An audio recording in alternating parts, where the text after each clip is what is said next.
Isn't he outstanding? Isn't that what educators are all about? They are teachers, and I would say teachers for eternity. They teach our children to lay the groundwork for the greatness that they are. The greatness that they are. So we've had a lot of slogans. I just want you to say, our children are the greatest. Let me hear you say that. Our children are the greatest. Our children are the greatest. Our children are the greatest. And then we follow, obviously, coming from a home life of love, but then they come into the loving arms of teachers. Our teachers are the strongest. Let's hear it now. Our teachers are the strongest. Our teachers are the strongest. Our teachers are the strongest.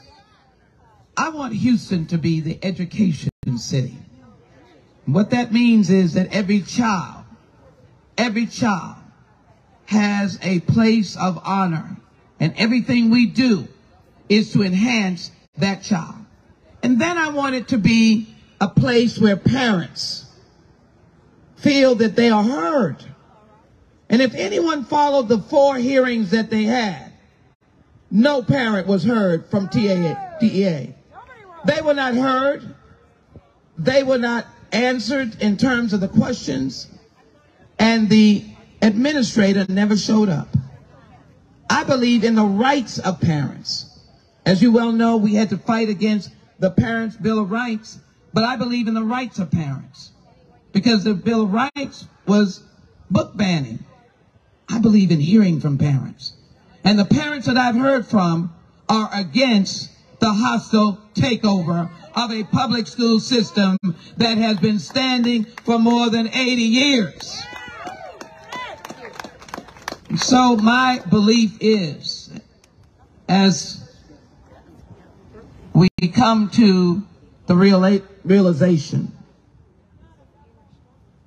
that we have to be the mighty force. I want to tell you, you can never give up. You can never give in. You can never give out. This may be a long haul. Because as you well know, what this letter is growing with, I hope, hundreds of members of Congress that will sign this. Because we are trying to stop the death of public school education in America. And the death is starting right here at the Houston Independent School District. They cannot refute the fact that the Board of Managers is unelected. They cannot refute the fact that a parent cannot find who they will talk to. There is no board organization, meaning Board of Managers. If I'm in Southwest, who do I call? If I'm in the East End, who do I call?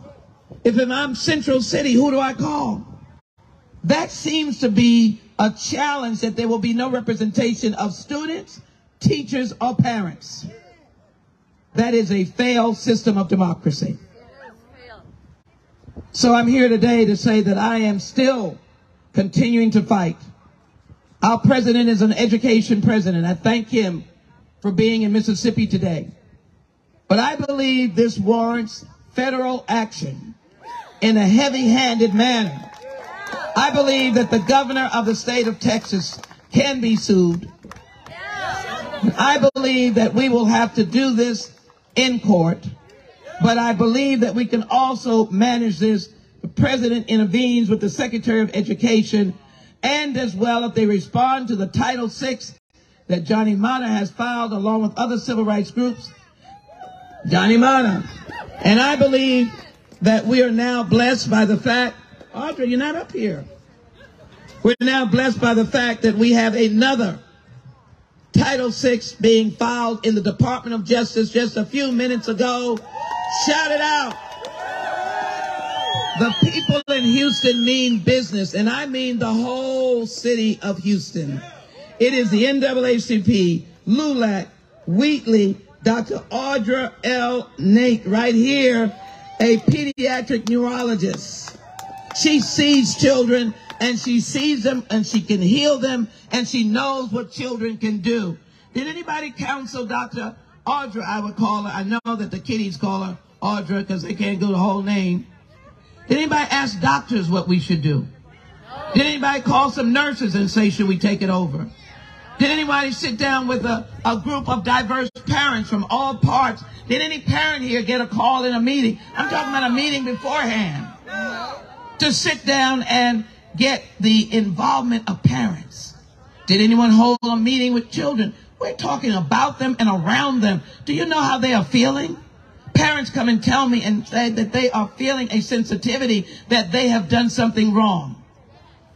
That's why I want them to know they are the best. And let's walk through these halls and say they're the best. I'm going to get to some schools while I'm here. They're the best. But TEA has given us a death knell, a destruction of public school education. And so I believe these words that are crucial to us, that we're in a fight for our life. We're nonviolent and peaceful, but we're unending. We will not stop until we can embrace a school district that does not begin the folding up of other school districts around in this urban center. Who knows who might be next because of a hiccup in their system. And let me be very clear. The options for the commissioner, he says, is closing one school or shutting down the system. I have read it. He has an option to just stop. That's right. To just stop. And indicate that he is reviewing or that he's getting to it while we are getting the resources that special needs children are in need of and who they have not gotten that money as evidenced by the Department of Education. Taking our money. Taking the money and throwing it elsewhere. That's right. And so, Commissioner, you've been tasked with being over the educational system of this great state and Houston Independent School District. You've been tasked. Right now, we're giving all of those in the state, and let me exempt our outstanding legislators. Give them a very big hand. They have been on the battlefield. Representative Rosenthal is here, and Representative Reynolds, and I don't know who else, my colleagues, Congresswoman Garcia and Congressman Green and Congresswoman Fletcher. We're all united together, but there is a failing grade for the state of Texas. And so what I'm saying to the President of the United States, in order to save public school education for the nation, for many of you should know, so goes Texas, so goes the nation. He needs to step in and indicate that the governor and the commissioner are wrong, that they are taking over illegally, that they have not spoken to parents, they have not spoken to teachers, and they have not spoken to the children. Dr. Audra is here because she is a parent, a doctor, away from her medical business to be able to show that she is against this hostile takeover. She is one of the complainants going to the Department of Justice. So I know that you're going to be excited. And I just plain talked you just now. I didn't go up or didn't go down. I just wanted to plain talk you. Because when you're at a funeral, when there's a death knell, when there's a killing of public school education, we've got to be somber and we've got to be ready to get our energy together to make a difference. Arm yourself with facts. Embrace your children. Love your teachers. And say no to the hostile takeover. And I am grateful for the American Federation of Teachers. They work with the NEA. I am grateful for them. They are powerful. And I know that she'll be introduced maybe by Jackie Anderson, another star. But I just have to say that my friend, Randy Weingarten, does not rest. She flies from one place to the next in America where she is needed. She is the American symbol of what is best for education.